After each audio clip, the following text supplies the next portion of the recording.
Here. Here. Dick Anderson. Here. Henry Quant. Here. Gordy Eggleton. Here. And Roger Sprague. Here. And I'll report that Gary Ellingson is excused. excused. Yep. Please stand for a Pledge of Allegiance.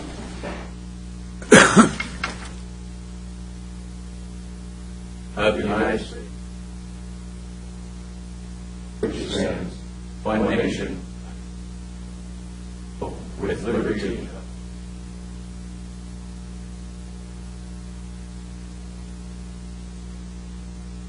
Council, before we get started with this evening's meeting, I've got an agenda adjustment that we need to consider, and it might be of interest with the public. I have a letter on behalf of the owners, Central Oregon Coast Properties, LLC. I hereby request a postponement of the public hearing in the matter of files Annex 2014-01 and CPA/Z 2014-01 to enable all team members to be present. Please forward my request to City Council for the late notice. So they've asked for a continuance. This is the public hearing, so noted under H8. Well, is this a continuance? I-8. Is this a continuance or a... Oh, I'm sorry, I8. They're asking for a continuance, and so... It says postponement. That's why I wondered. Yeah. One is one and one is another. My understanding, verbal discussion was a continuance. Any date set? Mr. Well, they use the word postponement in their letter, but this is an advertised public hearing. In order to avoid having to completely re-advertise it, we would continue it to a date certain. Clarification on that. So, yeah, no, it's good catch. Is there a recommendation from staff as far as continuance date? And Mr. Townsend has... We should be considering our other issues, too, as far as the size of the meeting, length of the meeting. We're suggesting the meeting of October 27th. On October 13th, you have the VRD hearing again, and the first meeting in November, you've got medical marijuana dispensaries and big box hearings on that night. So the 27th, we don't have any land use hearings on that. So Okay. suggest that. Just for the record, the October 13th date is not a hearing date for vacation rentals. It's only deliberations. Okay, thank you. So the recommendation from staff would be to continue this public hearing till Monday, October 27th, at this time, this place. So move. Second.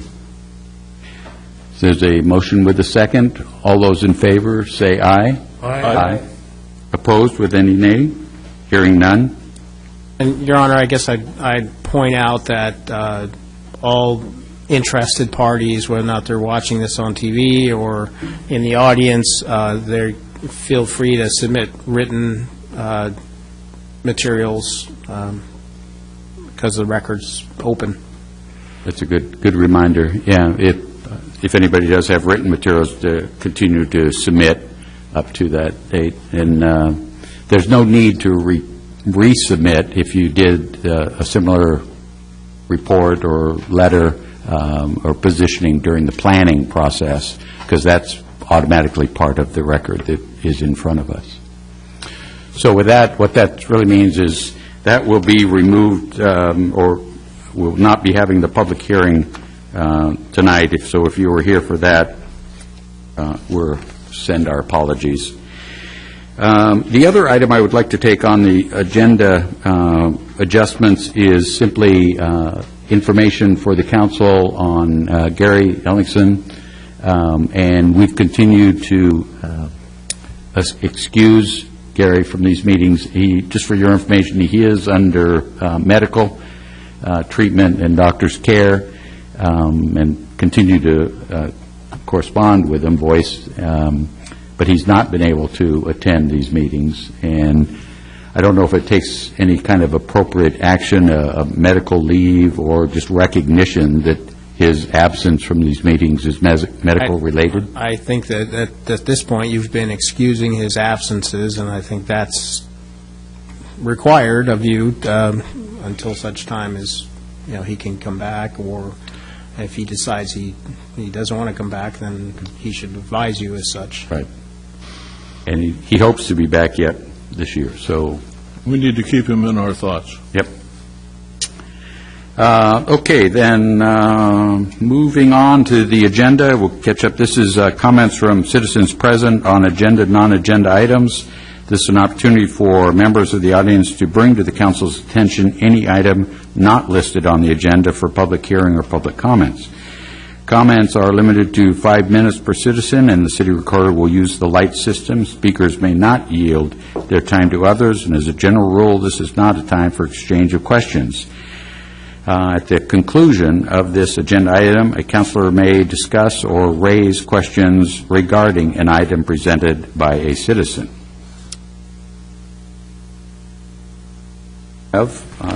Signed up Mr. Kip Ward. There he's back there.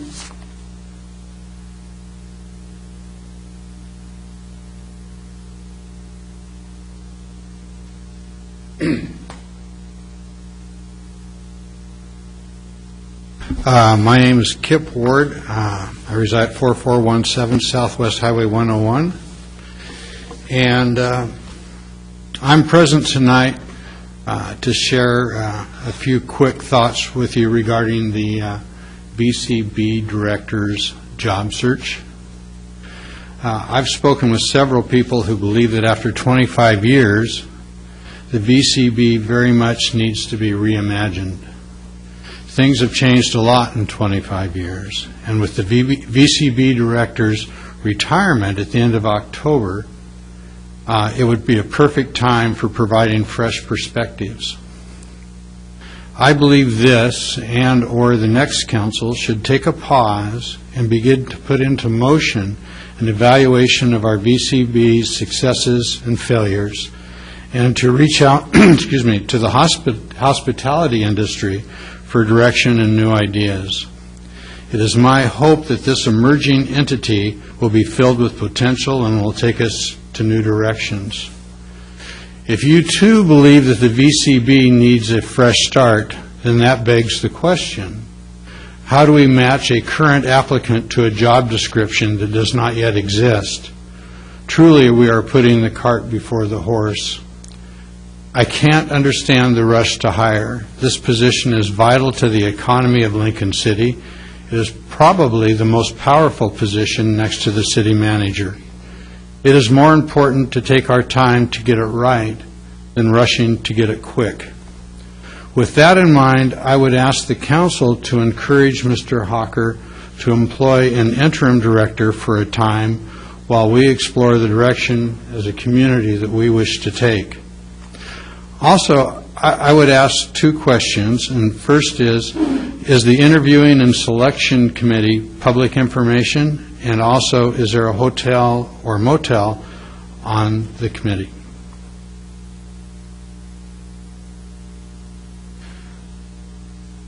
Okay. Am I excused?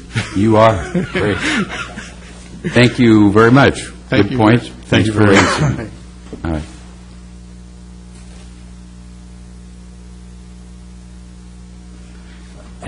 That's all that signed up. Was there anyone else that wished to address the council this evening? Seeing none? All right. We'll then move on to the consensus agenda. And actually, there are no items this evening under the consensus agenda. We'll move to committee and department reports. This is the visitor and intercept survey results. Sandy Pfaff.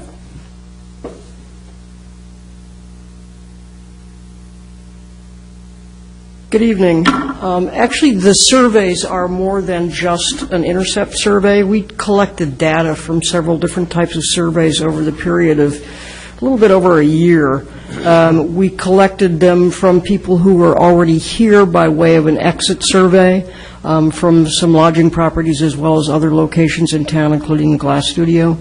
We intercepted some people at the State Fair, at trade shows, and other locations where they didn't necessarily expect to see us or to be to get the questions that we asked them. We have an ongoing survey on our website that we've been keeping for years. It changes from time to time depending on the kind of information we're seeking, but it's there almost all the time. And then I did a different one than has ever been done in the past, and that was a postcard survey. It was much shorter, obviously, than the other surveys were, and it was directed specifically to some zip codes where I had information from some lodging properties that we might be a little weak in, and I wanted to find out what was going on, if I could find out anything. This collection of data can be done in lots of different ways. You can pay $50,000 to have somebody do it if you want to. You can also look at Dean Runyon and the Longwoods reports. They collect very, very similar data to what we collected, and those get updated every year or two. I think they go cyclically opposite of each other, and those are available through Travel Oregon on their industry page at any point that anybody wants them. Those are not directed specifically to Lincoln City, but maybe to the Central Coast area or to the county or to the whole coast in general, depending on what's going on. The recession, because this was collected during the recession, there may have been some impact, at least on the economics portion of it. The data we got was not a big surprise to me in any respect. It is not dissimilar from what we have been watching in Dean Runyon and Longwoods. Even though we got it from a variety of different situations, most of the questions we were able to adapt to that situation, and so the answers were really common, I guess, among people. The issue, I think, when I looked at the data, the issue that struck me was that it wasn't a surprise. There wasn't anything in there that really stuck out as being a problem, or that really told us where we needed to go, except for one thing. It seems that most of the people who come through here, who stay either one night or 2 nights. Rarely do they stay longer than that. And then, of course, there are those people who pass through here on the way to someplace else and might shop a little bit and have lunch, or there are people who have this as the place they're coming to day trip or not. But we don't get the long vacations because we're not a vacation destination, or at least we haven't been during the recession. You might recall when the recession hit and we realized what was going on, that people were traveling closer to home. We pulled back and focused on trying to get people who were closer to home to come visit us rather than going to Hawaii or going to someplace else on the coast. We're coming out of that now, and I think it's time to look at becoming a vacation destination and not a weekend getaway. And there are several ways you can do that.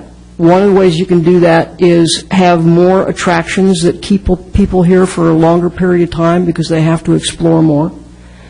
You can be the hub of a wheel, which is something that we have done in the past, where we recommend to people that they stay here while they go visit Tillamook or Astoria or Newport or Florence, but come back here every night. You can do that by developing itineraries that keep people here for longer periods of time. But here's the problem with trying to do that with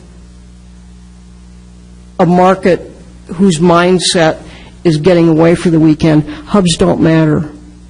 Because if I'm here close enough to the coast that I can run to the beach for a weekend getaway, then I'm probably going to do one in Lincoln City, and then the next time I might go to Newport, and the next time after that I might go to Florence. And lots of the answers we got in the survey were just that. When I said, did you go to other places on the coast other than Lincoln City? Yes. Where did you go? Well, which was your favorite one? Why did you go there? And almost inevitably the answer was, well, it was just something different to do. I can't go to Lincoln City all the time. So if we want to get past that, we have to start, I think, looking at a market that's much farther out. There are some people, obviously, that come here from Idaho. There are some people who come here from California, some from Arizona, New Mexico. We really have not, since the recession hit, put a lot of concentration in on that. If really good markets are Montana, Wyoming, Colorado, Arizona, Nevada, New Mexico, that whole group of western states that's fairly close, they're an airplane ride away. For them, we can become a hub. For them, we can become the destination, because they're not going to want to pack up and move around all the time, but they're going to come for 4 or 5 or 6 days if they're going to spend that kind of money. And so we need to sell this place as the hub until we can or are able to add some attractions to it, or maybe even then. So what we have started to do is to court PR that is targeted at those Western publications rather than just the local Pacific Northwest. We also have developed a series of itineraries that can be followed either by groups or by individuals, and the purpose of those is to suggest a route that you take that brings you to Lincoln City as the destination with other places to go after that. Those group itineraries, and I literally mean groups of 2, but it targets also the motor coach groups, which we've done more of in the last couple of years. With those groups, we expect to have them stay here longer for the most part, and I hope to have those itineraries, if it's the last thing I do, into a booklet format as well as an electronic format that makes it simple for you to go and get them and have them or tuck them in your back pocket or put them in your file in one single booklet, and that will be available at least in some form that's ready for print by the time I leave on October 31st. Another thing I think is really important, and I think I've said this before in other reports, but accessibility in the coast is a difficult issue. We have lots and lots of terrain problems. We've got lots of old sidewalks, lots of old buildings. And we're working on all the ADA things that we need to do to be in compliance as much as possible with what the federal government is going to require. But most people, if they aren't already limited in mobility or in some other access way, travel with somebody who is. We have prepared a guide directed strictly to people who are wheelchair riders to help direct them to those places in Lincoln City that make it easiest for them to get on the beach. That's why we got the beach wheelchair and the beach walker. To direct them to lodging properties and restaurants that can accommodate their needs no matter what. Because remember, not all wheelchairs are the same width, and not all people can turn in the same radius, even if you're just talking about mobility issues. This is a group of people that's going to get bigger, not smaller. I think I'm fairly safe in saying that some of the rest of you are in my age group, and I'm beginning to feel some things that I didn't thought were going to hurt. The baby boomers, as they get older, are going to have more and more accessibility issues. That's a huge, huge market. Even if we didn't do anything else, if we can figure out a handful of ways to distinguish ourselves from every place on the coast to that group of people who either have access issues or travel with them, we become the most accessible location on the Oregon coast to visit. That may not get us our 5 or 6 day vacations, but it's going to tap a huge market that we've only begun to see the beginning of. So after looking at all of that survey data, those are the recommendations that I would make going forward. Just how you do it, that's a whole nother question. Questions? It was, for the public, if they have not pulled down this survey, they really should. And is there a easy access through the website to you, Sandy, or on the VCB website? Yeah, there's an industry page on our website that's on the back part. You can find it by Googling OregonCoast.org industry. I think it's a backslash industry. This report is not on there yet, but it will be. Okay. Anybody else who wants it in the meantime before we get it up there, I'm happy to send them. The data was compiled by a bunch of people along the way in a lot of different settings, as I mentioned, and David Twigg, Mr. Hawker's very able admin, helped put this into formats where we could actually digest it and evaluate it, and I included his evaluations there because I think there's merit in what he says. This information is in the packet Right. on this meeting Yep. on our website right now.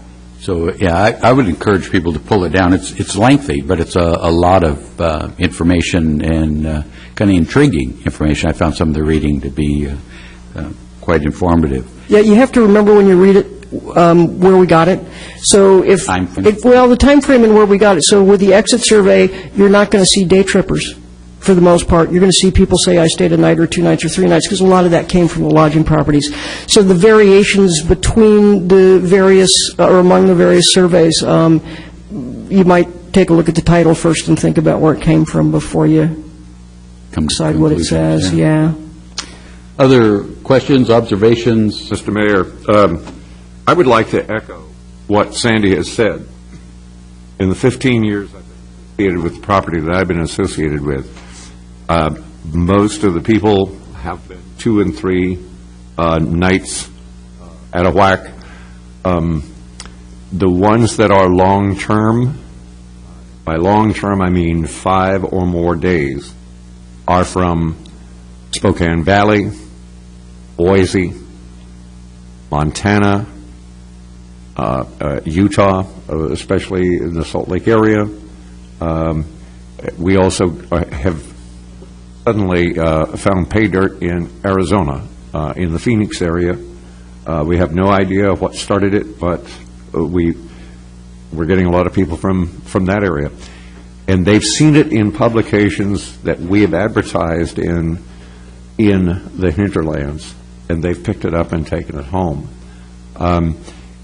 Also, we have marketed ourselves for at least the last 14 years as a spot where you can go, and then you can go to these other places. And we actively work on helping people find routes to vineyards, to other attractions. We'll make reservations for them if we can. 2 things that we have found, which seems to be echoed in here, is a really nice restaurant that doesn't eat you alive. There's only a couple in town, and people would like something a little bit out of the ordinary in that respect. The other issue is that they like to go on the hikes, and they like to go do these other things, and they try to pick the rainy days, and we do usually have rainy days, to go do these side trips. But even at that, if they're staying here 5 or 6 days, they're kind of looking for something else to do. And the glass glass boundary is a neat place for them to go for an afternoon. But then they're kind of, art galleries are fine for an afternoon, an antique shop, and the other little shops. But there's always, it's kind of like, well, now what do we do? I guess we can read a book. It's kind of their last option, read a book. Some of them, not all of them. But a lot of the stuff that is in this report and that Sandy just mentioned is very close to what our surveys for the past 15 years have been with our guests. And we're just a microcosm of all the rest of the pieces of property around town. So if we're seeing pretty much the same thing that the surveys are seeing, I'm assuming that a good share of the properties are probably seeing the same thing. And yes, the casino helps to a point, but they don't want to go over there and live. Well, some people do, but their budget won't allow it. But they are shopping, and they are spending money, and they're being frugal, and they love our they love our area. But they're always looking for something more to do. I think you're right, and that certainly came out, I was reading on one of the sections, I forget now, but I was amazed at the comments that were made about not necessarily attracted to Lincoln City by an event, but they certainly enjoyed the events when they were here. So much to Councilor Ryan's suggestions of the keeping them busy or activities once they're here is a real challenge. That's a recommendation Roger Brooks made to us a number of years ago. We've got to keep them busy or they're going to wander off. I mean, some people my age, I'd like to go in a room and read a book and do nothing else for about 5 days. But that's not true of most folks. But I do think that, at least, and it may be me, but what I heard early on was some of the events we were doing was trying to draw people here. And I don't know that was successful, but I am a strong believer that people like to be entertained, and the events we do entertain them while they're here, and more of those can do help. But other comments? Mr. Mayor, I was surprised by the fact that with the different surveys that you did, that the information that you got was so similar in each of the surveys. And that shows me that we're being consistent for one thing, but it also shows where we may be lacking a little bit.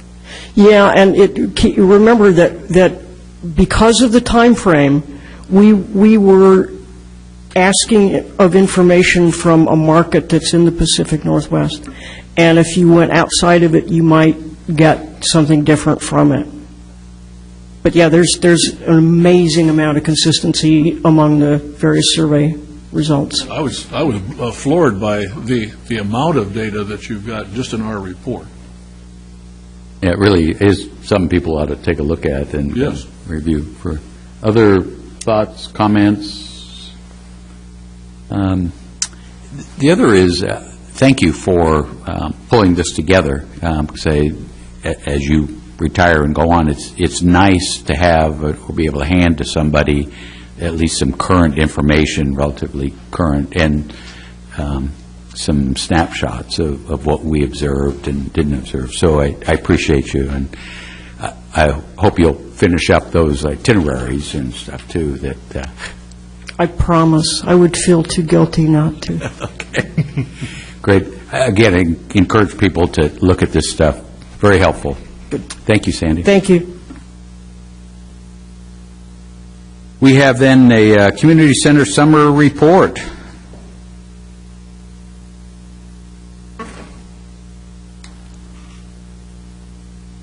When you have to bring IT along with you, I don't know. It's not a good look.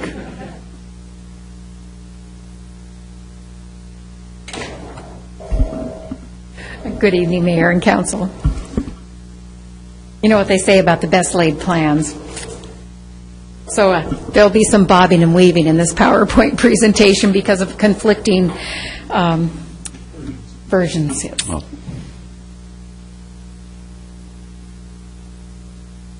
Oh. They got you up early, Mr. Rocker. Well, the projector's not on. Oh, okay. Oh. And I was here early, really. Oh. Change the heating.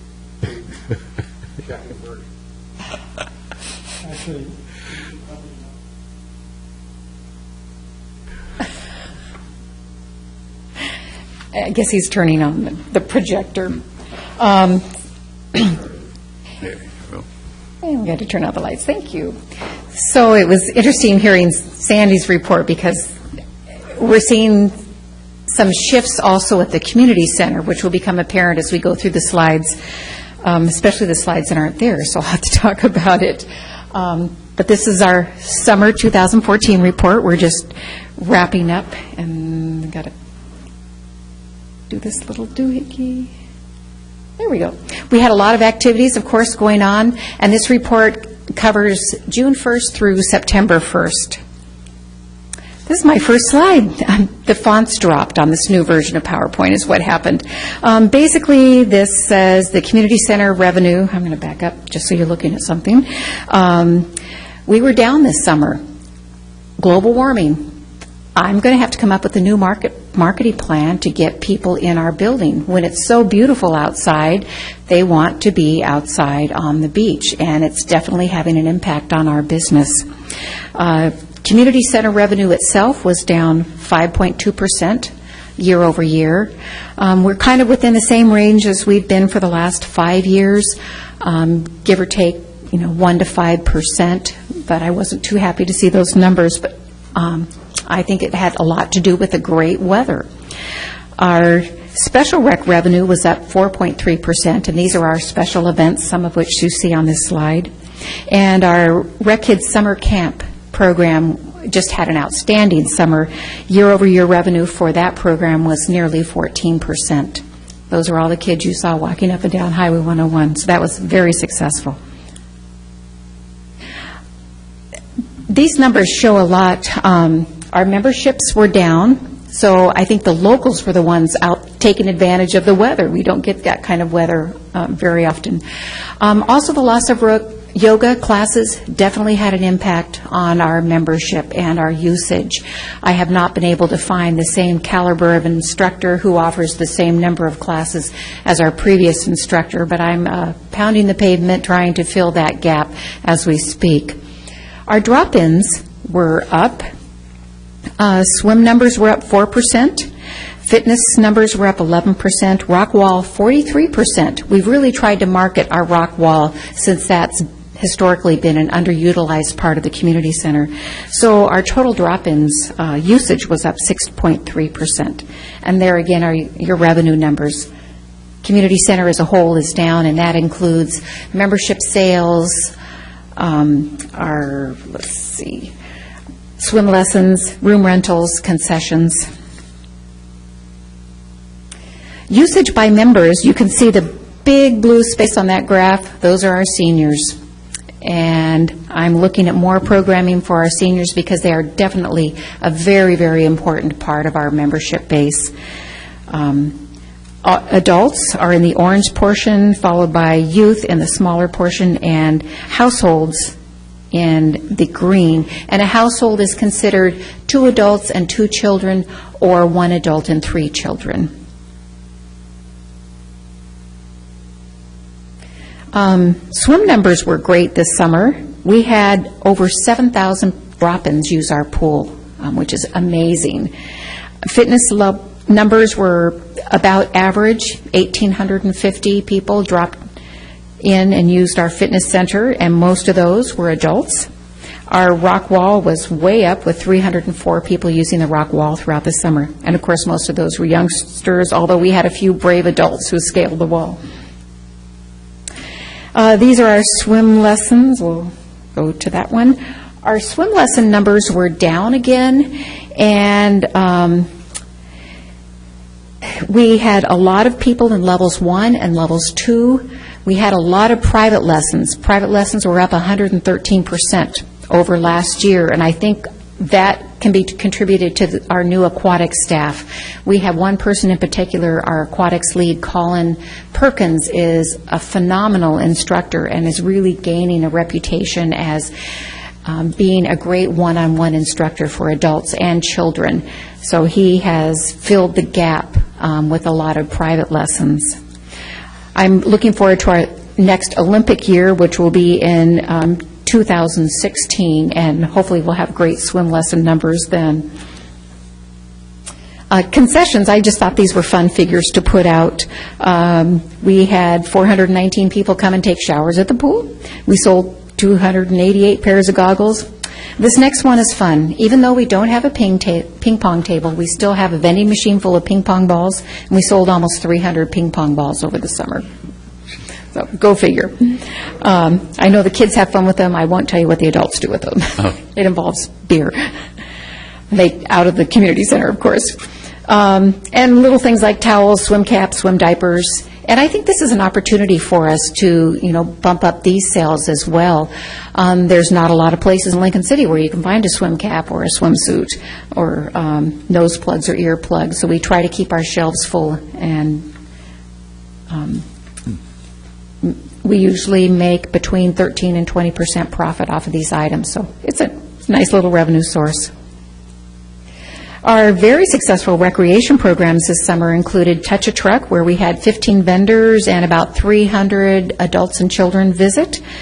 Outdoor youth soccer had nearly 140 youth involved, and it's still going for 3 more weeks this fall. Basketball camp had 31 kids, and free fishing had over 200 at the Salmon River Fish Hatchery.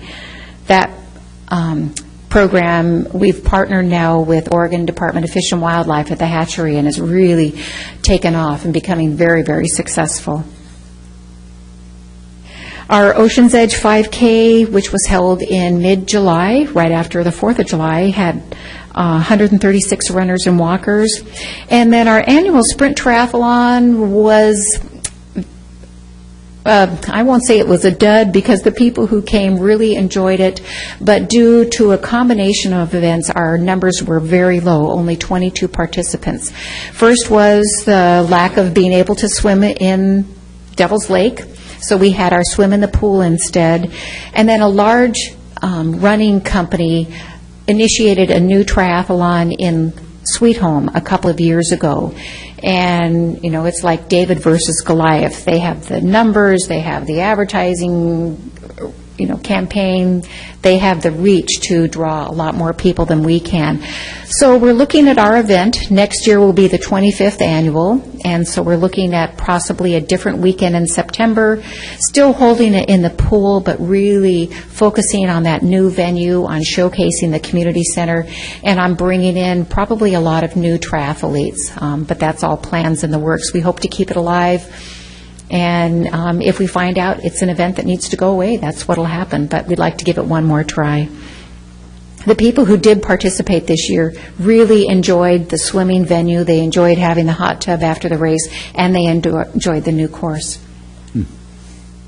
Then again, our trekking summer camp was very successful. We had an average daily attendance of 29 throughout the entire summer.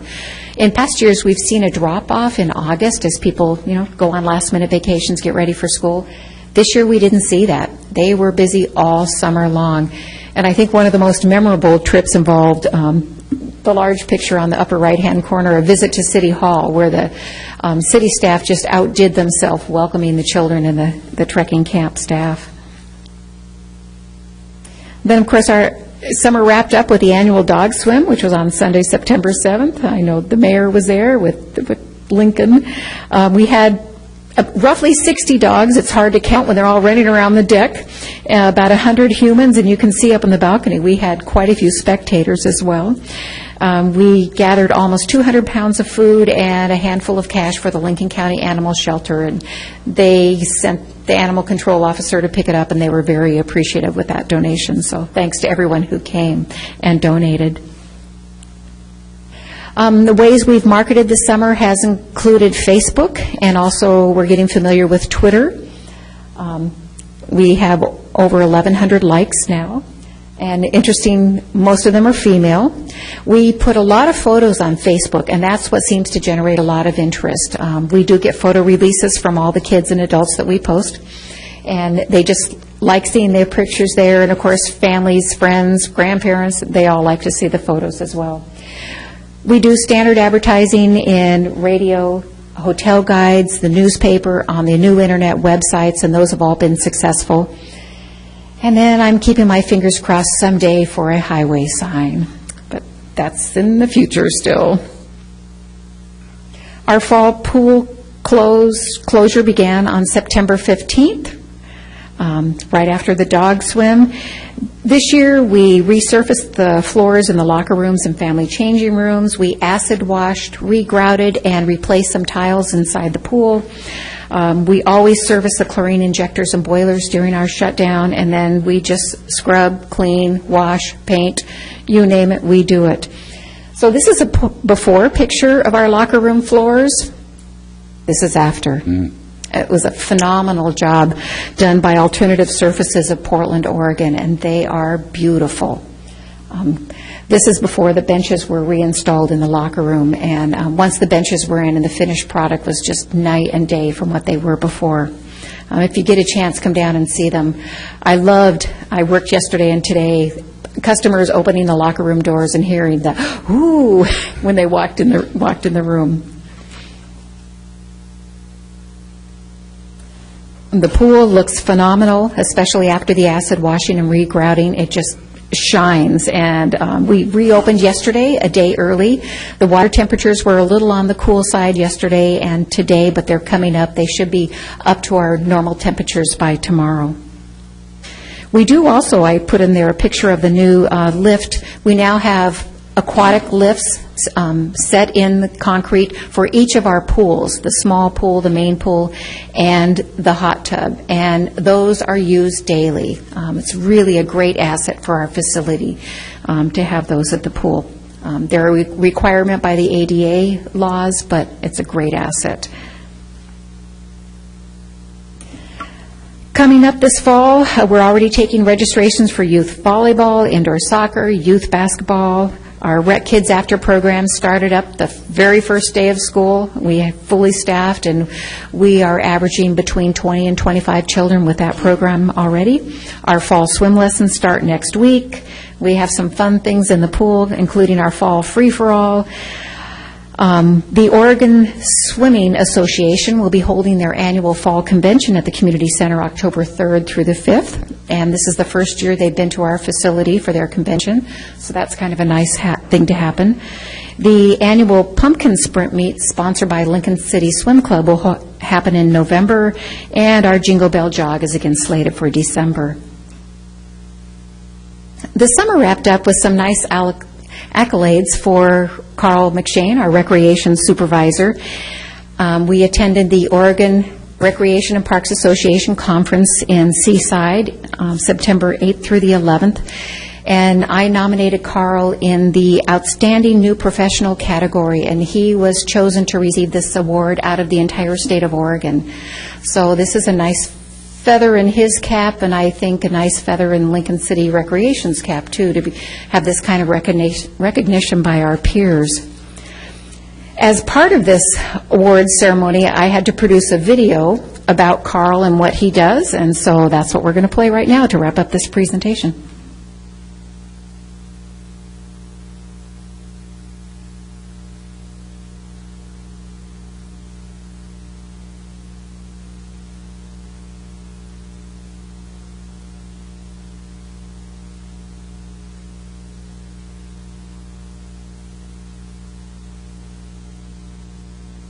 It's worth the wait.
Nicely done. Boy, that was great. It was a hit. Everyone really enjoyed that. And Carl hadn't seen it before that conference either, so he was pretty surprised as well.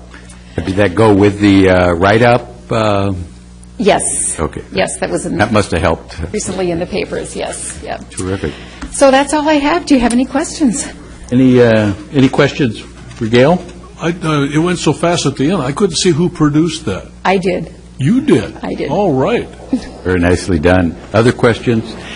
Gail, Chester needs to know about the ping pong balls. He's been just curious. Ever since you laid that egg, he wants to know what ping pong balls get used for, not by adults, but... The children, they just love to put a quarter in the machine and get a ping pong ball. They bounce them around the lobby, they go out in the gym and bounce them around, they throw them at each other until we catch them. Are they they're not allowed in the pool or any No, of that no, stuff? So- no. It's just the novelty of putting that quarter in and getting a Oh. ping pong ball out. We used to have a table there, Yes. and that's probably when the machine got put in. And then the table, which was in the atrium area, and really didn't work there, because the atrium area is for people to come, sit down, meet each other, check their laptop, whatever, and so the ping pong didn't work there. So the machine's still there, and I guess it still sells Making ping money. pong balls. Yeah, we fill it up on a regular basis. They sell for a quarter each, so. Great. Mr. Mayor? And to what use do the adults put the ping pong balls? Ping pong. Beer pong, yes. Pong. Not in the community center, of course. Yeah. And Neil, in the dog swim, do the adults go in with the animals? No, Wait, no. Mommy. Health Department regulations say you cannot swim with your dogs. Some people wade in the small pool, like up to their thighs, but you can't actually swim in the water with the dogs. And how many get in there at one time? The dogs? A lot. The little stairs that we have that go up and down in the main pool, there's usually a traffic jam. Dogs going in, coming out. It's a riot. Got to watch that. And there's really no dog fights, is there? No, they're really well behaved. I think it's because it's like a dog park. It's neutral territory. So they just run around the deck, chase each other, chase balls, jump in. We didn't have anyone or any dogs go off the diving board this year, but we have had them go off the diving board in the past. They go down the slide? No, that would scratch a slide. Do you have something else? Yes, please. Gail, you had 419 or so showers on your concessions list. Those are people who are not using the pool, who just come in to take a shower? They just come in and take a shower, yes. Yes. It's a nice service for the community. It's $2.25. It's nice to agree. be able to offer that. It is. Agree. Very nice service. The Oregon Swim Convention, how many participants do you expect? This isn't huge. I think about 100, mostly coaches and officials from around the state. They will be doing some swim clinics in our pool and then meetings in the meeting room about their rules and regulations and policies and their upcoming calendar of events. Thank you. Great. Mr. Mayor, one Yes. other question.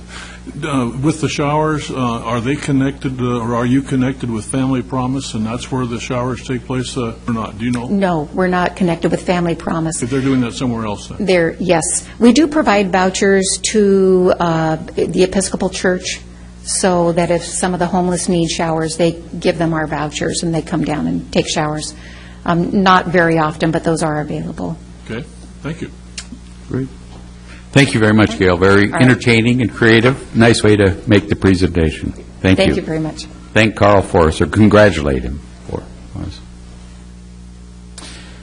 We have an introduction, open space maintenance. A new guy. It's not Bill, right? This is Bill Wyman, in case you haven't met Bill, and I think most of council have, because he handles your laptops. Yeah. Great. Again and again. If you haven't met him, you should, because that means you haven't come in to have a checkup on your laptop, but... Okay. Okay. Bill doesn't realize he can't talk away from the microphone and get it picked up, but thank you, Bill. Good evening. Mr. Olson. As you're aware, Lincoln City passed a $3 million bond levy for open space in 1998 to purchase property that was needed, that the city thought that was needed to protect it from development, or if it had wetlands on it that they wanted to protect, or if it was just a natural area that the city felt like it needed to be purchased so that we could control the development on it. In the meantime, now, once that money's been spent and we have the properties available, it's been several years now, as you know, the city has now hired a full-time temporary position to oversee some of those maintenance activities on that property. With me this evening is Ian Keene. He is the new open space maintenance coordinator, and he is looking at assembling teams of volunteers to work in the open spaces to either create trails or to maintain the trails or to do other activities up there. And he also hopes to do some planning. He's here for 3 months. We hope he can do a little planning for the future about some of the things that wouldn't be able to get done in this 3-month period. We're really excited about having him here. He has degrees in ecology, biology, and environmental science. He's really knowledgeable, has worked in this field and this sort of thing for a long time, working with volunteers. You've got quite a bit of information in your packet, which is also available to the viewing public if they want to get it online. And perhaps Mr. Hawker has some other things to add to that. Well, this is a fairly recent hire. This was one of our positions that we didn't have a particular hire date closing on. We said until filled, position until filled. And we probably arguably didn't pick the absolute best time to do this. We began advertising as soon as the budget was adopted and did not have the right candidate until fairly recently, and then we got somebody that we just couldn't turn down. So the timing as far as weather is concerned is not ideal. That does not mean that things can't happen. And in addition to actually mobilizing volunteers in the field, there's an awful lot of things that really need to be done. Number one, to publicize our trails, our nature trails that we have in our open spaces, so that they get more use, more enjoyment by the public, and also so that they get used, and therefore the maintenance costs actually go down the more that they're used. And then we have less problems with people permanently camping in our open spaces if they're visible, and so on. So it's an opportune time to really advance the program, to look hard, to map our trails within the open space, to get this information out to the public. And with that, let's see what you're doing to do that. Well, I've been here for a week, so we're just getting started, but... Microphone. Ian, we'll train you. You need to speak right into that microphone. Pull it right down. Okay. So, yeah, I've been here for just over a week, so we're just getting started on stuff. We have upcoming dates in several of what Kurt and Mr. Hawker and I have kind of outlined as priority areas. Those include Agnes Creek, Cutler City Wetlands, the Friends of Wildwood, and Spring Lake. And generally, those areas all need just maintenance to bring them back to a previous standard. So as far as expanding trail systems and that kind of stuff, it's secondary at this point to just establishing some of these areas too, like Agnes Creek. It actually has trails that have been done by Trout Mountain, and we essentially with that there's not much else done at this point other than the thinning of the forest project that went on last year. The trails that are in existence there are rough, and there's lots of work to be done there. So we have upcoming volunteer dates. This coming Saturday is one of them, from 10 to 4 on Agnes Creek. We have additional dates after a special event. On October 11th, we have a geocaching event that just got announced through the Oregon Coast website and with posters. The posters are going out around town right now, and that's a special event where we'll be giving away glass floats and all kinds of stuff, and it's similar to the geocaching events that have happened in the past here. Beyond that, October 18th and 25th are additional Saturdays. Immediately following that, what I'm hoping to do is build a big enough word-of-mouth base on those initial events and kind of that promotional event to then segue into, before the weather really turns on us, to get some good Saturdays, some good weekends out there with as many people as possible. Let me underscore something that you mentioned briefly, and that's the geocaching. it's certainly a way to get people familiar with our trails by having caches on those trails, and perhaps also to bring you some volunteers. It astounded me, and I've done a couple of searches for caches. I'm no expert on it. I've done a few. But it astounded me that there was at least one cache that had 30-some thousand people that visited it. And generally speaking, if you find a geocache once, you're not going to go back and try to find it again. It's too easy. So if you look at the number of people and the number of people that do this and visitors that we can pull in and showcase our trails, because we have something to offer and we can make it better, and that's what the purpose of this position is to showcase it, make it better, make the trails better, make the experience better. We're going to get some visitors out of it, and hopefully we're going to have a lot of our residents learn to enjoy what we have more. Interesting. Was I correct on that 30,000? Yeah, that's one of the caches that was here, was 35,000. That's a local guy that has a bunch of them out here. Rob Robinson, who's also a city employee, is helping me with this. He's a really affluent geocacher, which I'm not. And he has a couple caches that are at 17,000 visitors and 15,000 visitors, respectively. And so one of the things about it, too, was that we are combining the Glass Studio and geocaching all because those are pretty well-known things in the area. If you just search Lincoln City geocache, just Google search it, it'll just come up with all these hits. So it was combining those two things and then adding in the triangle of that is the open spaces that aren't as advertised. So that's really what the theory is, anyways. So it kind of sounds like you'll have your hands full in planning opportunities and then, making the connection in that regard. We were led to believe and continue to be that there are actually groups from out of the area that love to have a reason to come to the beach and work, do volunteer activities or team building activities. Is that something you're aware of or have also heard that and attempting to implement that? Yeah, there's a few groups I've worked on outside of, my main focus in the last week has been local, has been Eagle Scouts, the Chamber of Commerce, different groups immediately around here. Oregon State University has their environmental interpretation coursework.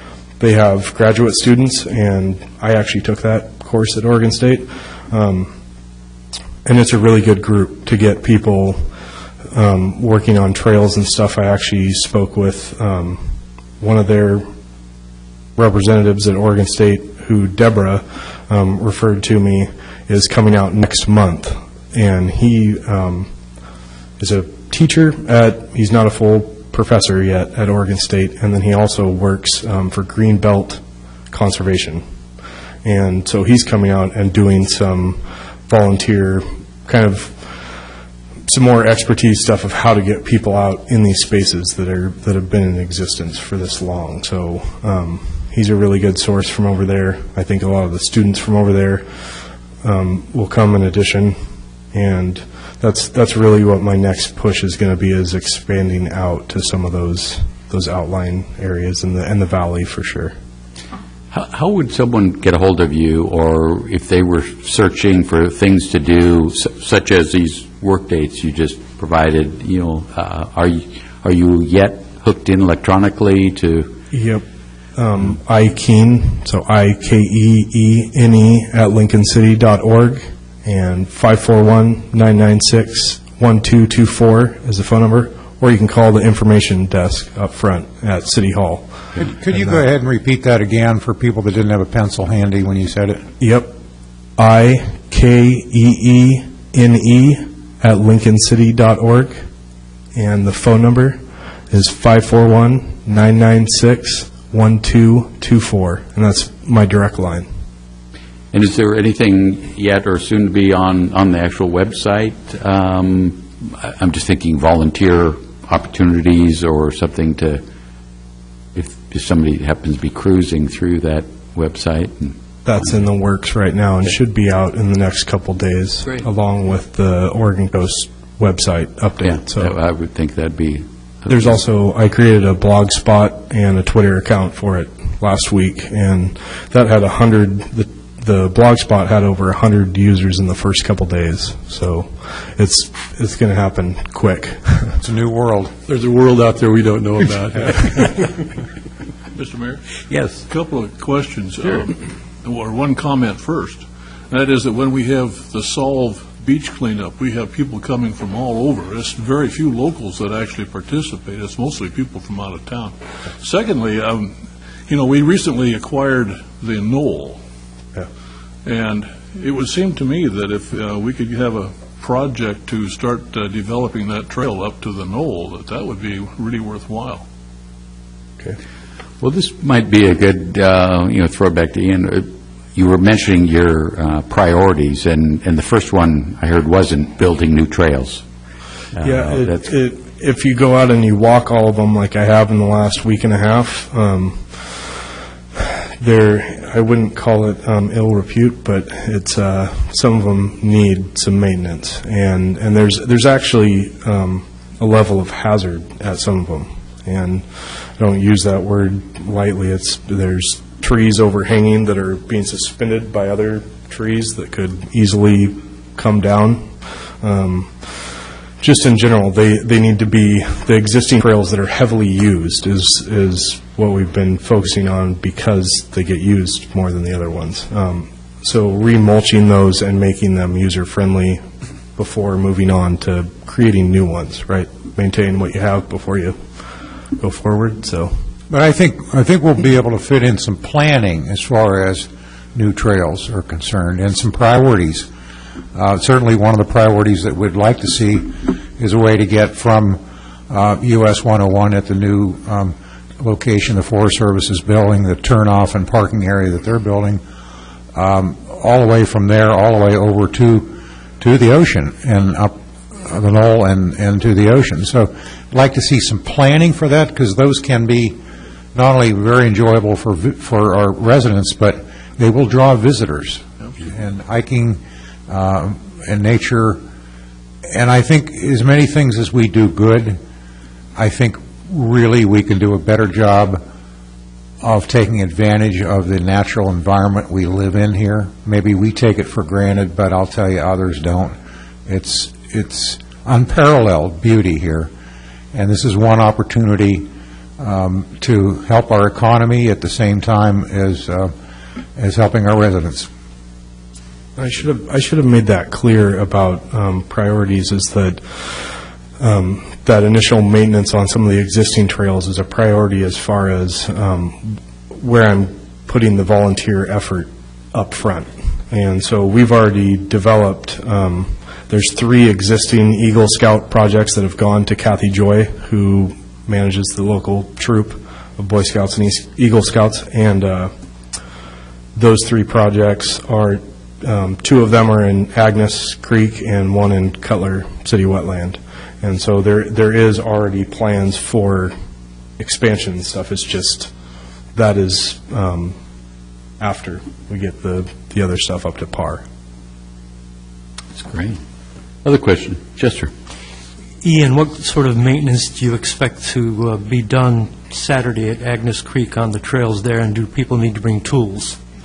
No tools are needed. We have about 7 yards or 7 truckloads full of mulch already delivered there. Got delivered this morning. So, and we also in that area, there's several spots as you go from the north parking lot in Agnes Creek. As you go down the trail, there's a lot of just clearing out the trail that needs to be done, limbs and stuff removed. So it's really not going to be a bring your own tools type of an effort. It's just going to be laying mulch down and clearing the trail. And getting How about a pair of gloves, leather gloves? A pair of gloves can be brought. I think we should have gloves as well. We have a budget for that, so there'll be gloves there. How about that? Thank you. That's great. Any other questions? Welcome on board, and looking forward to some of those cleaned up trails and the whole open space connection. All right, Thank thanks. you, sir. I think you can see we're off to a pretty good start for a week into the job, so. Well, and it's interesting, we've gone from, certainly a big step of acquiring the open space, and they've sat idle for so long, and then the thinning projects that we've done to open up and create this, and now to expand the trail system. So it's nice to see. Yeah. We have now a contract award for Village's second lift paving. Stephanie. Good evening, Council and Mayor. Tonight, we have, we're asking you to approve a construction contract. There was two on the docket. The first one is for the Village's second lift paving. This is to install the final lift of asphalt on Devil's Lake Boulevard in the Villages. It will cover the entire area that's currently paved with a single lift. The bids were opened September 11th. We received 3 bids. Road and driveway was the low bid, $85,426.75. Roy Howe Construction, $118,316.50, and Baker Rock Resources, $146,170. The lowest responsive and responsible bidder was Road and Driveway. And for your information, the budget was $120,000, was the engineer's estimate, so it's nice to have a bid that comes in under that. The total also includes, the city's going to furnish some of the risers for the manholes and the water valves, and we're also asking for 10% construction contingency. So our recommendation is that council authorize the city manager to issue a notice of award to Road and Driveway in the amount of $85,426.75 with a construction contingency of $8,542. And this would be issued once the protest period is over September 29th. I might add that although this is a very simple job, and essentially it's one bid item? Well, several. Yeah, a few bid items, but it's... But the main one, of course, is asphalt. And in order to get good bids, you bid it by the ton installed, so the contractor doesn't have to be second-guessing your quantities, because that's a takeoff that you have to do. You have to figure an average thickness of an inch and a half and so many square yards and so on. So rather than have them out there with a survey team trying to figure out whether we made a mistake or not, you bid it by the ton, and if you get a little bit of an overrun, we're covered by contingency. If there's an underrun, the job underruns. You're never going to be exactly the same number of tons that you bid. It's going to be impossible. They have load tickets on all the trucks. They get the tons, and that's what we pay for. Stephanie, would you take a moment and remind us, the need for the overlay at this time? Sure. Well, one practice that's done during construction of a subdivision is they'll want to put one lift. In this case, it was 1.5 inches. The total depth of the design for the asphalt was 3 inches. Put a base lift, or in this case, 1.5 inches. Allow that way you're not running your trucks on gravel. You allow a lot of activities to occur, but you still keep that base lift in case you need to connect to utilities, or it's mostly to accommodate construction activities that are ongoing. But what happens over time is that base lift will become fatigued and will, in this case, it didn't facilitate the stormwater drainage, the lips of the storm basins, catch basins, that were higher than so water couldn't flow into them and things like that. So it's nice for a period of time to have a base lift, that single lift, but again, that's for your early construction period. Once you start getting into a couple years, you want to put that final lift on to protect the single lift so it doesn't become fatigued, and then you don't have a good base to put your second lift on. So we decided this was a good time to go ahead and get that final lift on, get the storm drains working functionally, and we don't anticipate any further cuts in that road. All the utilities have been stubbed out, so that's why we're here. And approximately how long has it been since that base? Oh, boy, a few years. Few more than 5? Less than 5. It was probably, it's been about 4 years. Yeah, about 4 years it's been single lift. It also removes one more obstacle to determining what we need to do to get Fernwood, which is the most logical first development of the city property, underway. Because now we won't have to split up what the developer of Fernwood will have to do as far as this street is concerned. The street will be done, the utilities in the street are done, the conduit in the street is done, and so we can, and with the lift station being installed right now, we're going to be getting pretty close, other than the allocation of off-site improvements for Fernwood and the changes that need to be made to the PUD itself. Fernwood's going to be pretty close, ready to go to market, if you will. And so this really eliminates one more obstacle to that happening. Good to hear. Any other questions of staff? Narakis? Stephanie, what are we talking about? A half a mile? What sort of distance? Second. I had that length in my mind. Must be about 8/10.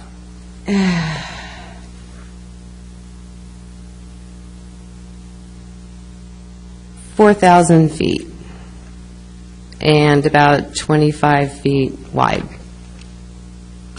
I'm very glad to hear that we're finally going to be putting this final lift down in order to preserve that base so we don't have to go in and replace that once again.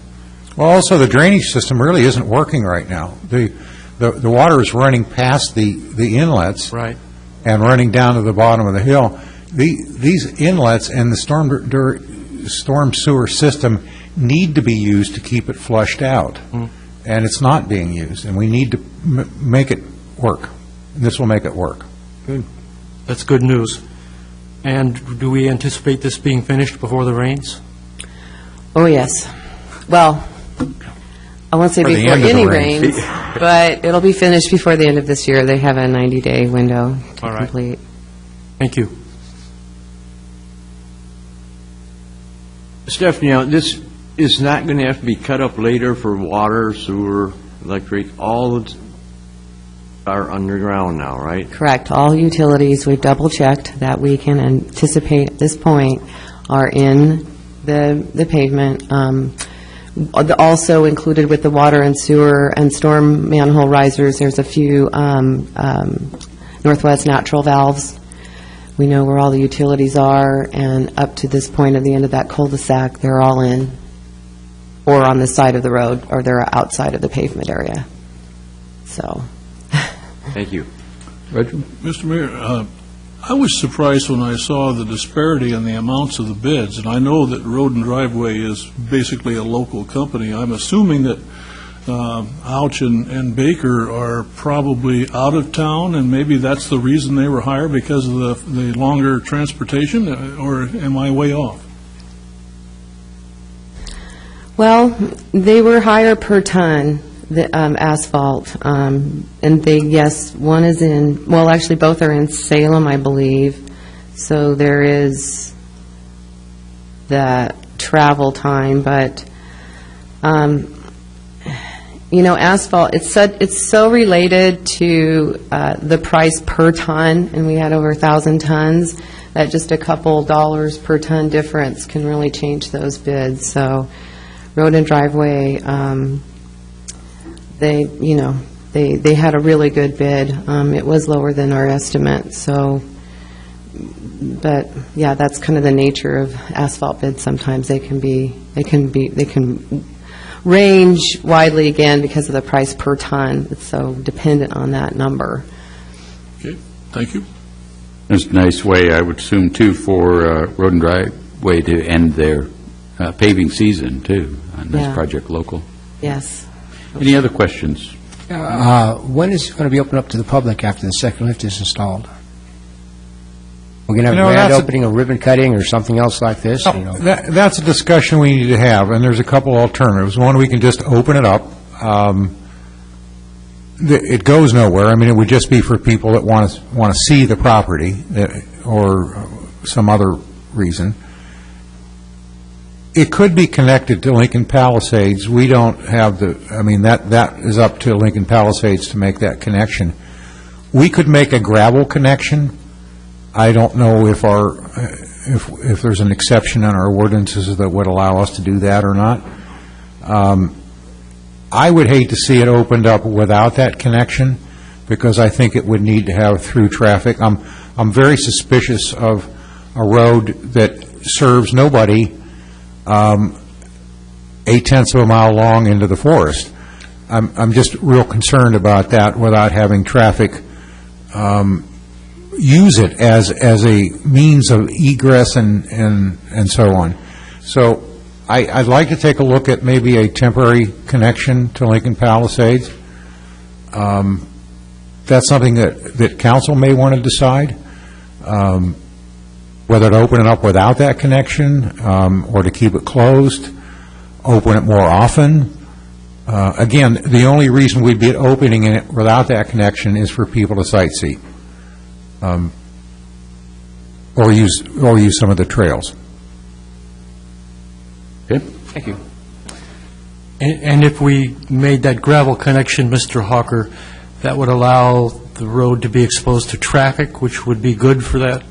I think it's particularly good in the summer where it keeps, where the asphalt, and the city engineer can correct me on this, where the asphalt warms up to a temperature, the tire traffic keeps the surface sealed. It keeps any buckling from occurring. That's just my impression as a layman. Why don't you speak to that? Sure, it's good to use asphalt roads. You see sometimes roads that haven't been driven on, and they tend to, you say, kind of do some things on their own, movement, some things, maybe have weeds growing in the cracks, and so it's really good to have traffic use the pavement. It's what it's meant to be used rather than not used, kind of like pipe. It's better to have it used than not, so. And do we have a source of asphalt in Lincoln City, or will it be coming from Newport? No, I believe I'm not sure. Road and Driveway, I think the plant they're using is Newport, but I can't say for sure. They might have another plant closer, the temporary one that they've opened, but for sure they do have the one in Newport. I think that's their source. And they'll be able to keep it hot enough between here and there? No, we have a strict spec for temperature. Yeah, that's one of the major things we check for. They have convenient covers now on these trucks that they can cover them easily and keep the temperature up. Thank you. Okay. Any other questions from council? I'd entertain a motion to issue for the city manager or his designee to issue a notice of award to Road and Driveway in the amount of $85,426.75 with a construction contingency of $8,542, assuming no protests are received by September 29, 2014. So moved. Seconded. We have a motion with a second to approve. Any further discussion? Roll call, please. Eggleton? Norikis? Yes. Sprague? Yes. Quant? Yes. Anderson? Yes. And Ryan? Yes. Motion carries. Thank you. And we have another contract to award, Southeast 48th Place. Yes, so another project we're trying to get done before the end of this year. Now, this is the repair of that slide area on Southeast 48th Place. And we experienced a slide in 2013, January. It was to the degree that was not passable by traffic. It deflected our water line. We weren't sure what caused it. More investigation showed it was likely some groundwater that seeped to the surface. And so the council authorized us to contract with GRI, who's a geotechnical engineering firm. And what they did is we put in inclinometers and monitoring wells, monitored the movement to see what was going on there, monitored the groundwater. Meanwhile, we intercepted the water that we did see coming off the hill and got that controlled crossing the road. So we monitored that over a year. We replaced the water line because that was the main thing. The water line was in the area that slid, that dipped. We replaced that line, and over that time, again, we monitored any movement and groundwater changes. There were none. Once we intercepted that water, the earth appeared to be stable, the roadbed appeared to be stable. Nonetheless, we still designed, and this design for the repair of the road is a subsurface drain. So if any more seeps and springs pop up down the base of that hill, we plan on that. There was a relief point being there, and that's part of this construction contract. So this is to repair the road, add some asphalt, apply that under drain. The other thing that happened during this slide is a separation from the sidewalk and the edge of the pavement. We're going to repair that sidewalk and curb line there. There's a little bit of railing that felled. We're going to replace that railing. This will end up being, in some areas, about 4.5, almost 5 inches thick of asphalt, but it does get a lot of truck traffic, as you know, and so we feel that that's a good base for this, and it's got a great base now, too, base rock. Most of this was part of the base. Most of this base was put in as part of the water line repair. So the road's pretty much been put back together. Oh, the inclinometers are going to stay. We have the one that's going to stay in a valve, and so we'll be able to monitor future movement and groundwater. So anyway, that was put to bid. We designed that in-house with advice from GRI. We opened bids again on the 11th, the same as the last project, and we had 3 bidders. Devil's Lake Rock was the low bid, $60,208.25. Road and Driveway bid $80,687.69, and Caney Excavating, Inc. was at $115,095. So again, a wide variety of bid prices, but all, when you look at the bid tabs, all responsive and understandable bids. The lowest responsive and responsible bidder was Devil's Lake Rock in the amount of $60,208.25. So, looking at the total budget costs, we did have some AutoCAD services and very minimal other costs, since the design, again, we did in-house. The budget, we budgeted $110,000, and totaling the award tonight and the contingency, the total budget, it looks like we're anticipating to spend is around $70,000. So what we'd like to ask you tonight is that you assign the city manager to issue a notice to award to Devil's Lake Rock Company in the amount of their bid, $60,208.25, and a 10% contingency of $6,020.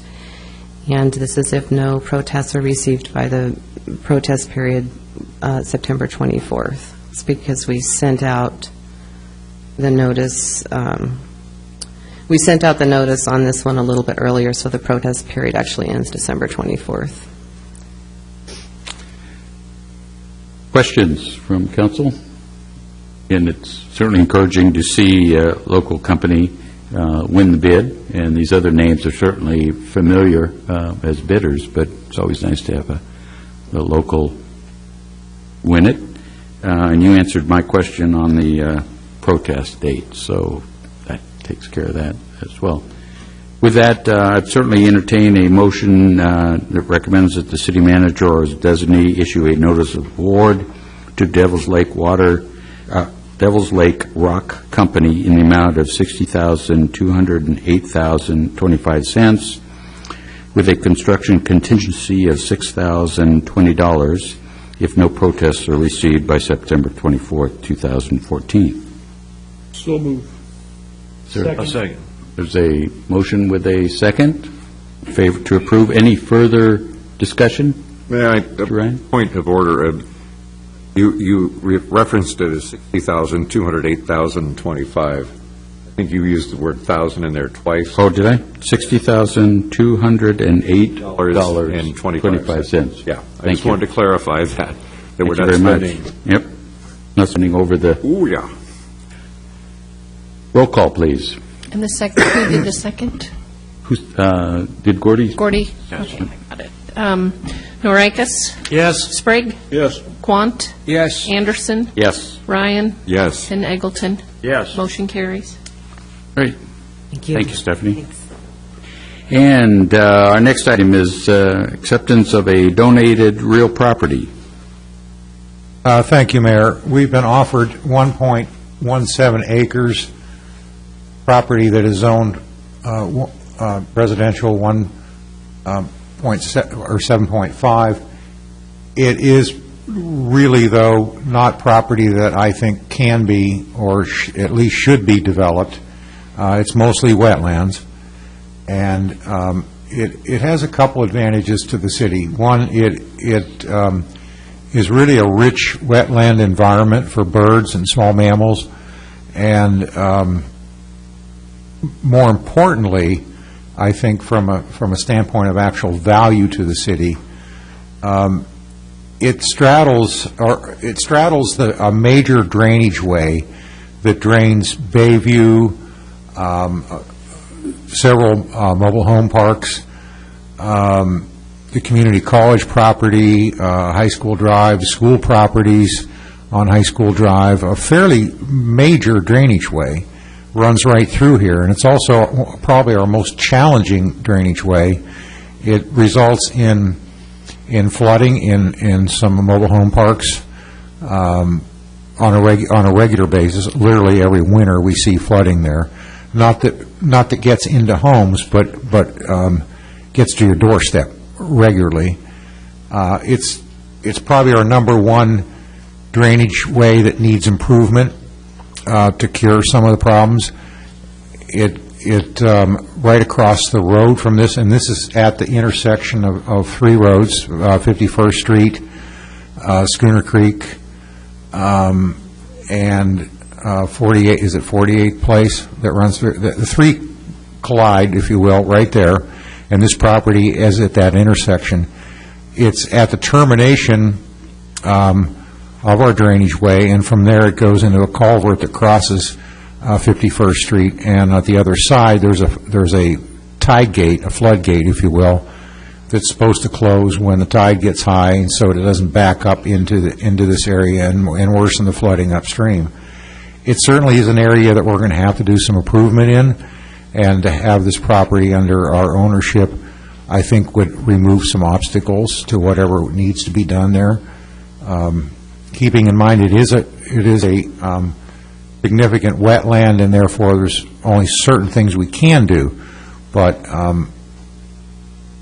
having it in our possession just makes it a little bit easier to deal with. So again, it's rich open space, and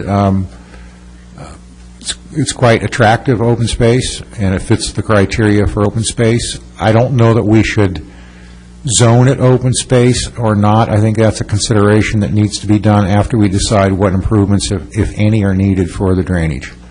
I ask that you consider acceptance of this generous donation. Thank you, sir. Questions from council? Oh, yeah, and we would, I would ask that include the authority for the mayor to sign the necessary paperwork. Entertain a motion to accept and have the mayor sign necessary paperwork. So moved. Second. We have a motion and a second to approve. Any further discussion, clarification? Hearing none. Roll call, please. Eggleton, Yes. Norikis, Yes. Sprague, Yes. Quant, Yes. Anderson, Yes. and Ryan. Yes. Motion carries. Great. Mr. Mayor? Yes. Mr. Hawker, I'd appreciate it if we could somehow thank the donor for this generous donation. You bet. We certainly will. Thank you. There are a couple that, although this is in a corporate ownership, that's being dissolved and placed in the individual hands of a couple that used to live here, and very nice people, and I think it's very well-intended donation. Thank you very much. Thank you, Chester. We now have the city manager report. Mayor, just a couple of things. We are getting some real interest in having people, or people having interest in submitting information on VRDs for your consideration on the 13th of October. And the deadline for those submissions, for the written submissions, is this Wednesday. Based on the fact that of our ability to transmit great amount of information electronically and not need a lot of lead time to do that, I wonder if we shouldn't extend that deadline considerably up to perhaps even the day of the meeting to let people submit whatever they wish to be included in the record. Ask you consider that. Yeah. Again, oral testimony is completed. I don't believe council can consider anything else that they hear at this point, but written testimony can be. And I think we could submit, if you extend this considerably, I'll check with the city attorney on this, but I think we could send it out to council and the public in doses, if you will, so you wouldn't have to read everything at the last minute. And that would be helpful. Yeah, I actually thought staff was forwarding information that was submitted. If I'm wrong, then maybe we can look at packaging it up and giving it to you in clumps, I guess. Yeah. Clumps? Yeah, Doses. clumps. And I'm recalling that at our last council meeting, we actually closed the public hearing and we kept the record open till noon this Wednesday, the 24th. So would it take a motion from council to extend that extension of the record, or what would be the process? Well, you could pass a new motion, or you could do a motion to reconsider the last motion. So the motion was at your previous meeting. You haven't had another meeting. No. That's what we've told you about. So you could do a motion to reconsider that motion, closing the record on the 24th, and you could, if that motion to reconsider passes, then you'd make a new motion, or I think you could do a new motion extending the expiration of the record from the previously set date on the 24th to whatever date you want to. Since that's a one-step process, why don't we do that with the extend? Somebody want to make the motion, or? I would so move that we extend the written comment part from the deadline of Wednesday, the 24th, until October 13th, Monday? October 13th. Noon? Noon on October 13th. Is there a second? Seconded.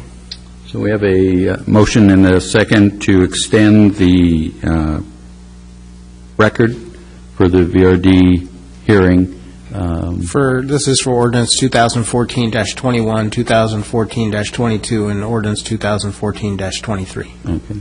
They would move it from Wednesday, October 24th, noon, till September 24th. Thank you, September 24th, noon, to October 13th, noon. Yes. And we had a second on that. All those in favor, say aye. Aye. Opposed?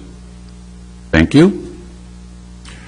A couple of other brief items, Mayor. Gail Kimberling mentioned earlier the community center sign. Obviously, most establishments that are dependent on making revenue from people coming off the street, and partly that is true with a community center, would want a sign. It's not that you haven't heard back from us on the sign, not because we haven't been trying. We have, and I think we're still hopeful that we're going to be able to get a sign. There's several businesses that we believe we can certainly work with. The obstacle appears to be the scenic highways restrictions for off-site signs.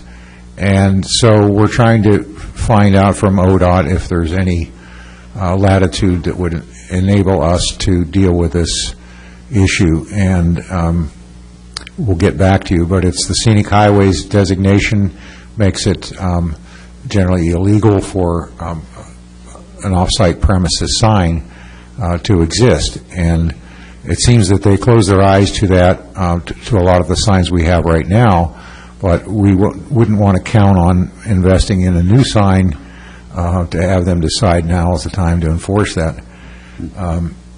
So I just wanted to bring that up, and I will brief you on that as we get more information. And finally, we discussed earlier this evening in executive session a piece of property that has some value to the city, and I would ask that you allow me to express interest in acquiring that property, not making an offer, to the owners of that property. Since you talked about it in executive session, and I think you would, I got the sense by reading the feeling in the room that you might agree to that, so I would ask you to consider that at this point. Entertain a motion. I would so move. I'll second. We have a motion with a second. All those in favor, say aye. Aye. Hearing a nay? None? Thank you. And I'm the other one perhaps being well, I think the public is well aware of our desire and effort to acquire the old Taft Elementary School property from the school district. And again, we did not receive the grant we applied for the acquisition of that property. We have not been able to make a deal with the school district for its acquisition. I would like to take another run at that by generating a letter to the school district for council's consideration. And if you approve it now, then once the letter is written, I would simply pass it around to you for your signatures, and or not. Yeah. You'd either sign it or not. Okay. I think it's an important piece of property. Yeah. We had a lot of public testimony in support of the grant application. We did. The property is not being used currently, except for our soccer field, which we maintain and is heavily used. And it's just a joy to hear all the kids' voices and seeing the parents all there. It's just a wonderful thing. Aside from that use, it's a fallow piece of property sitting there without hardly any, if any, development potential. It belongs in a park as far as I'm concerned. We need to find a way to come to terms with the school district. This is to reopen discussions, if you will. Great. City Council, do we need a motion, or can we do consent? So I'd entertain a motion to send the letter as proposed to the school board members. So moved. Seconded. We have a motion and a second. Any further discussion? All those in favor, say aye. Aye. Opposed with a nay? Hearing none. Thank you. And that's all I had, Mayor. Thank you. Could you, Mr. Hawker, just also as an update, I took the liberty of checking where we were with in the process of recruitment for city manager. And I'm showing per our timeline that it's been posted, advertising, taking applications, and the application close date isn't until mid-October. Is that? I believe that's correct. So we're in that process. We've sent everything out. We've been advertising the city and the opportunities. Right. The recruiting firm has met with various council members and staff, and in just trying to get a better understanding of what complexity exists in this city and its government, and what opportunities are out there. And, they're advertising the position now. There's also a number of other Oregon cities advertising right now. I think Florence just came out. I think McMinnville is in progress, and I think there might be another one or two. Scappoose. I don't know if that helps us or hurts us. It's certainly going to draw, that number of cities is going to draw some interest. And I expect us to win. Okay.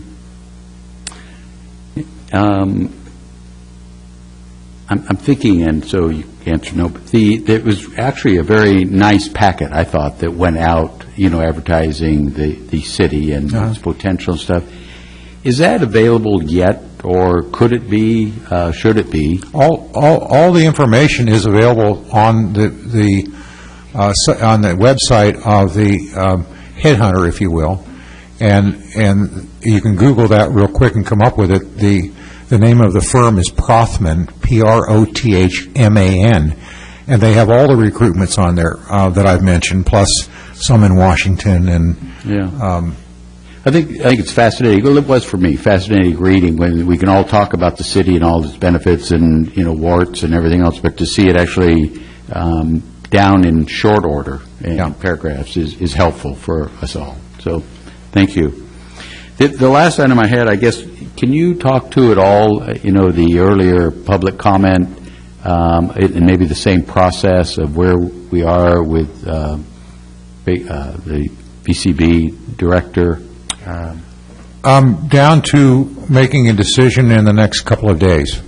We've gone through the screening, the Skyping, the interviews, the panel interviews, and I'm now down to, and I've done interviews down to a decision time, and I'll announce that just sometime this week, fairly quickly. I'm right at a decision point at this time. Okay. Anything else, Council? I guess I do have one more item, if I could.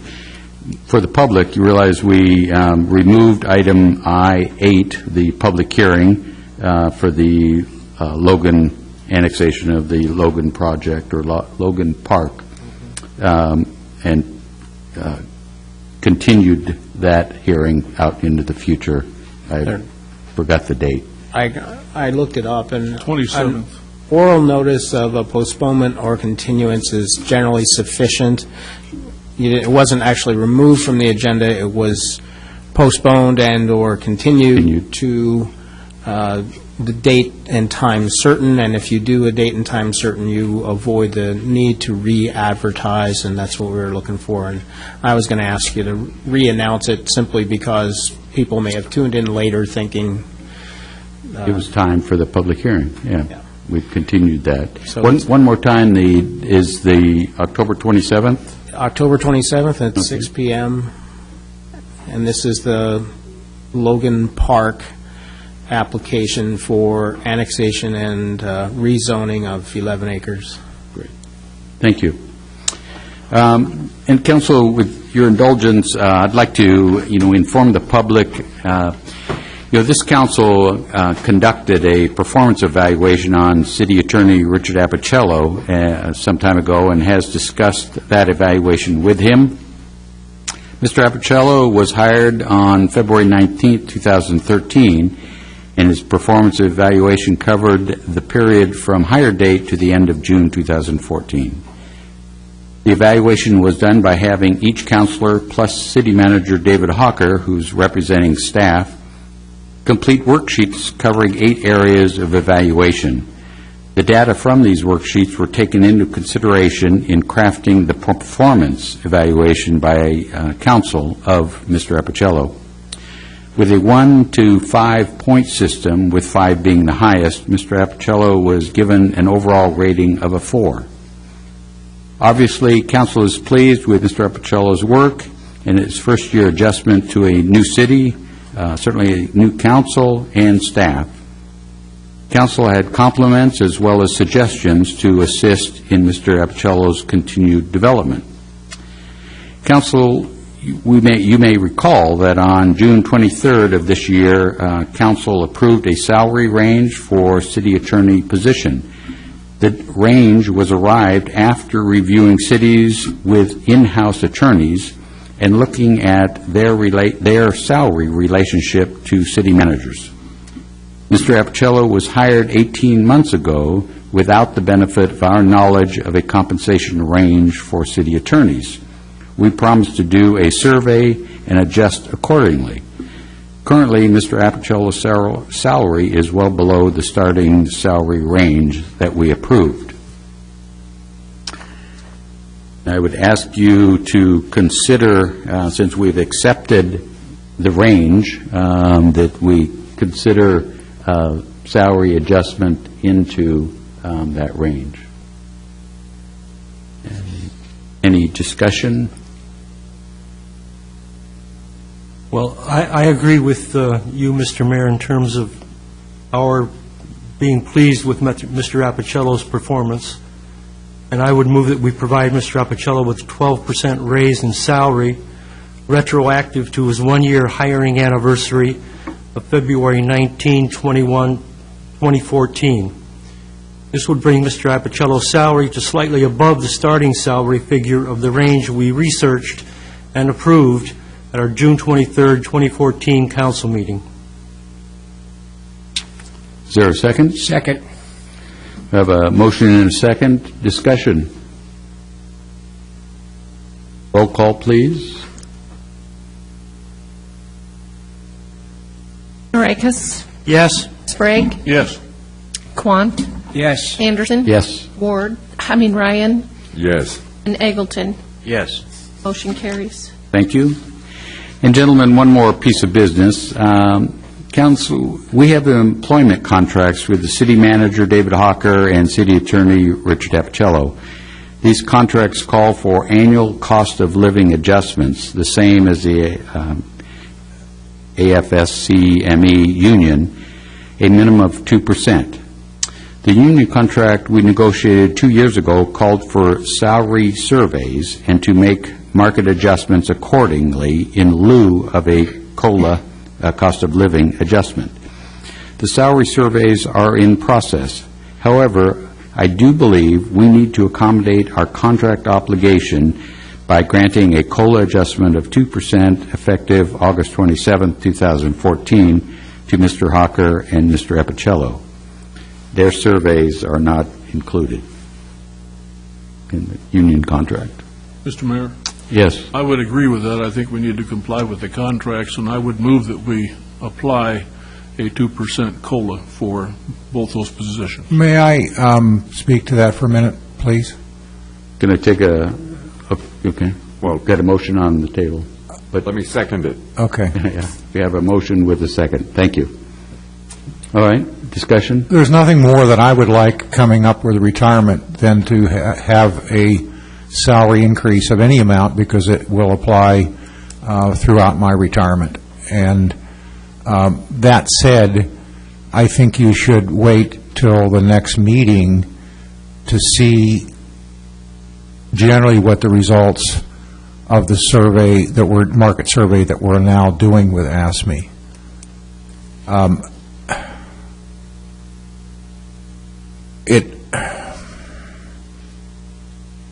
My understanding of the market survey did not include you both? It does not. Okay. Nor Mr. Apicello. Right.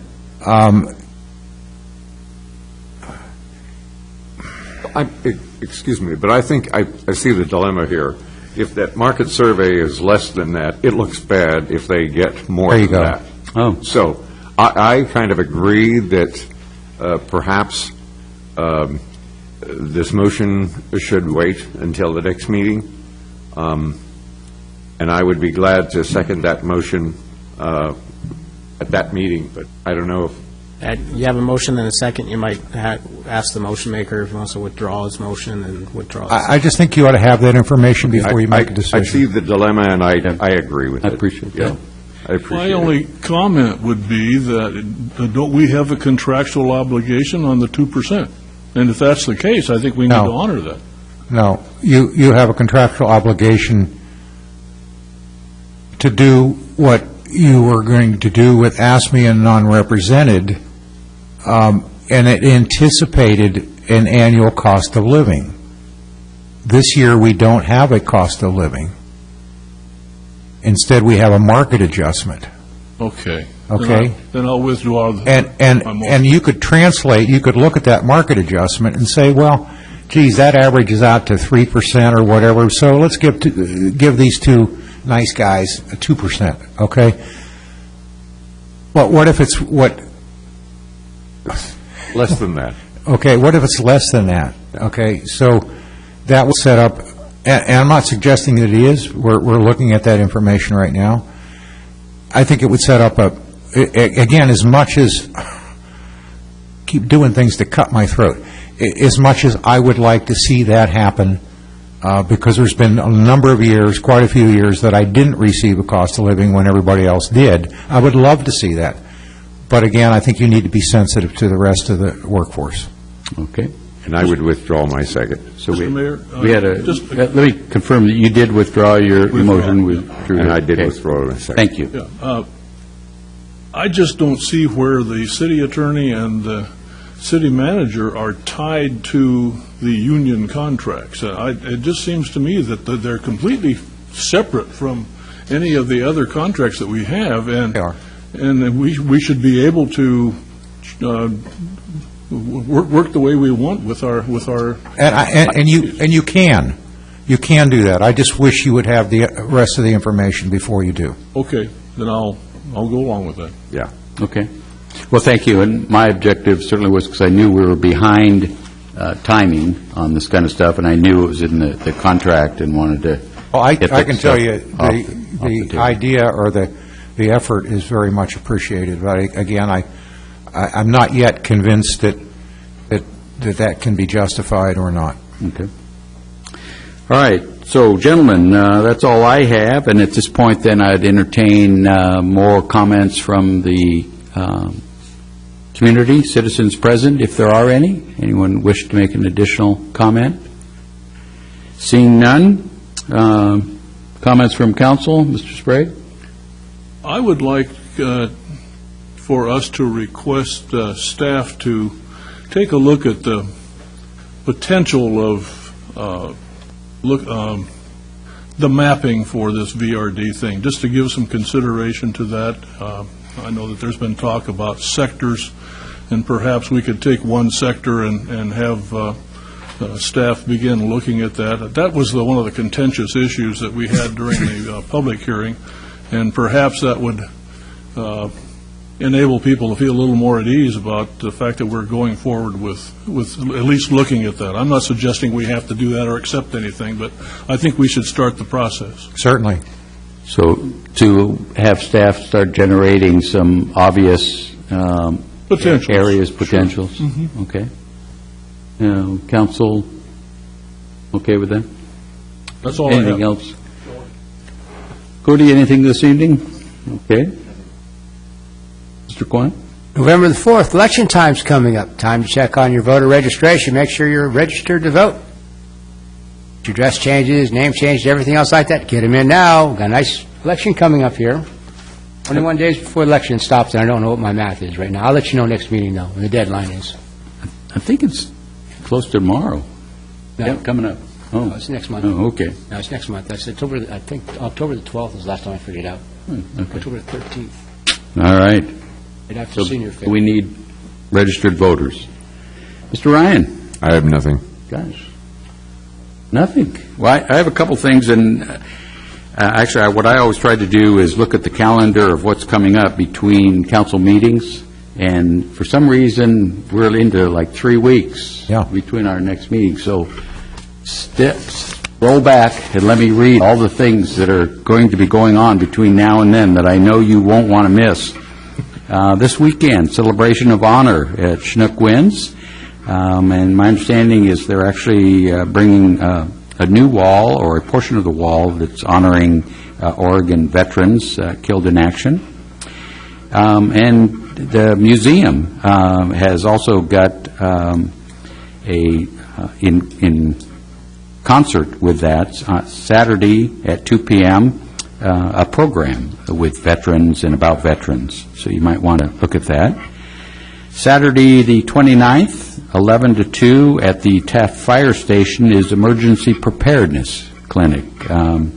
It's something, we're getting into the stormy season, things happen. It's always worth checking out what you might need to make sure your emergency bags are packed and ready and updated. Some of you may have heard Joe the Seal down in Nelscott, Southwest 35th. He's actually going to be dedicated on the 29th, which is Monday at 5:30. And then later in October, we've got October 4th, Saturday, the Art-Ober, the Brew Fest, as well as the Kite Fest on Saturday, October 4th. Senior Fair, as Henry indicated, October 7th at the casino, 9 a.m. all day at the casino. And then Mushroom Cook-Off, October 11th. So all that stuff, plus much more, happens before our next gathering. Anything else good to the order? We're excused. Thank you.